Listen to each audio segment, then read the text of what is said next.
Good day everyone, welcome back to my class. Standard 10th Science, Chapter 8 Heredity. In this chapter, we shall be studying the mechanism by which variations are created and inherited. The first point is accumulation of variation during reproduction. Now you will say, what are variations? So, the differences in the character or traits shown by the individuals of same species are called variations. Variation arise during the process of reproduction. Depending on the nature of variation, different individuals have different kinds of advantages. Figure 8.1 would represent the situation of a single individual reproduces as happens in asexual reproduction. If one bacterium divides and then resultant two bacteria divide again, the four individual bacteria generated would be very similar.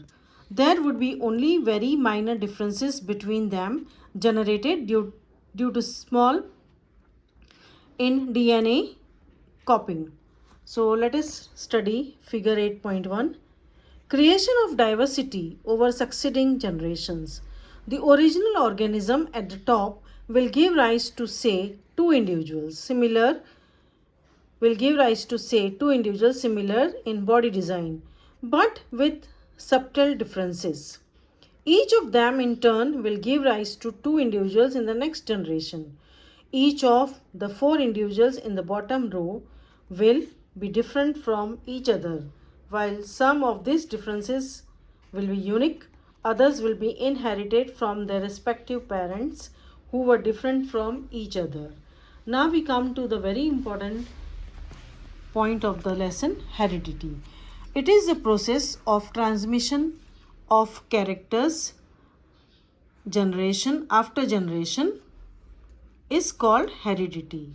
It is a process by which parental characters are transmitted to offspring. Okay, so let us go to the textbook. The most obvious outcome of the reproductive process still remains the generation of individuals of similar design.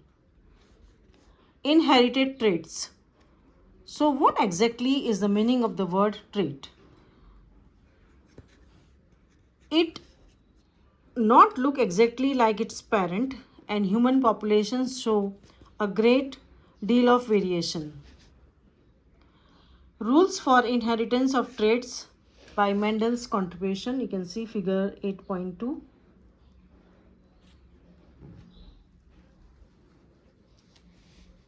So according to him, a trait which expresses itself in the presence of its contrasting trait is termed as dominant trait, whereas recessive trait remains unexpressed in presence of dominant.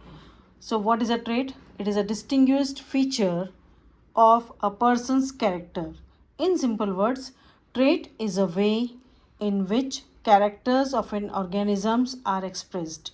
For example, blonde hair, blue eyes, tallness, attached earlobes, etc. You can see in the figure 8.2. Now we are going to the next page. We will study about Mendel factor. The next point is factor. The unit which is responsible for the heredity or regulating the expression of a character is called its factor.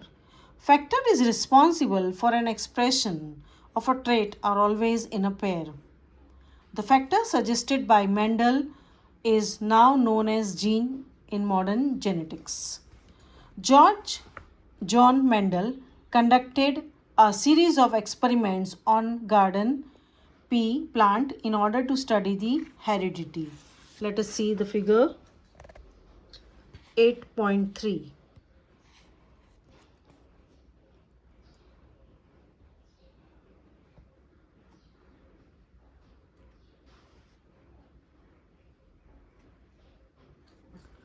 In this experiment, both TT and TT are small plants while only TT is a short plant.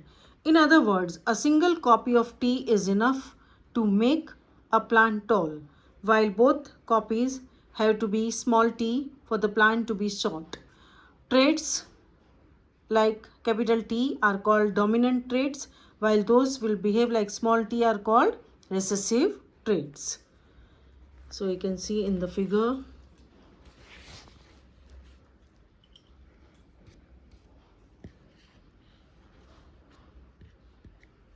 Self-fertilization, cross-fertilization.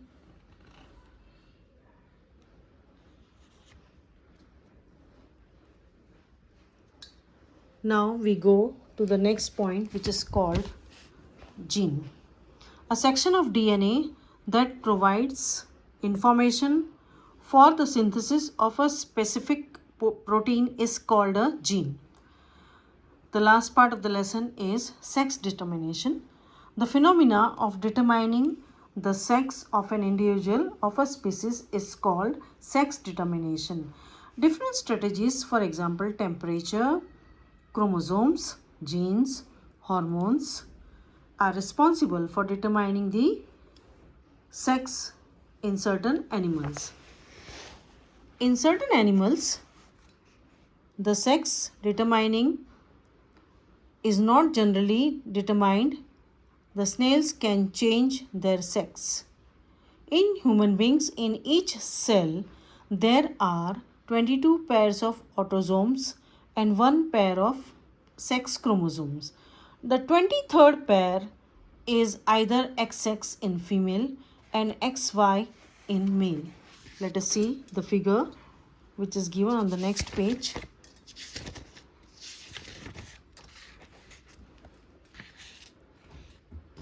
Now you can see XX female, XY male.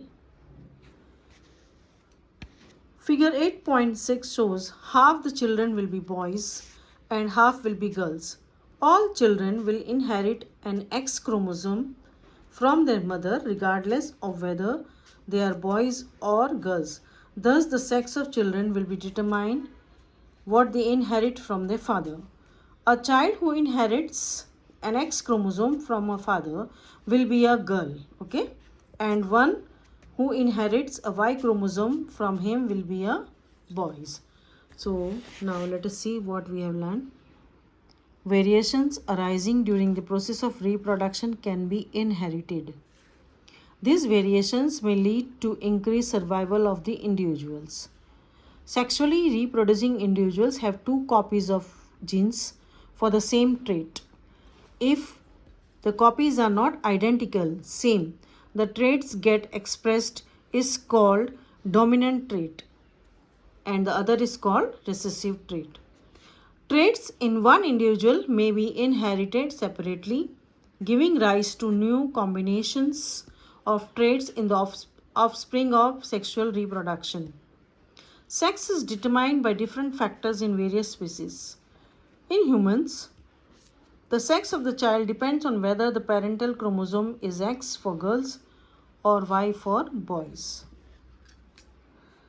So please read the lesson again and the main points and try to write down the answers of the exercise. Thank you.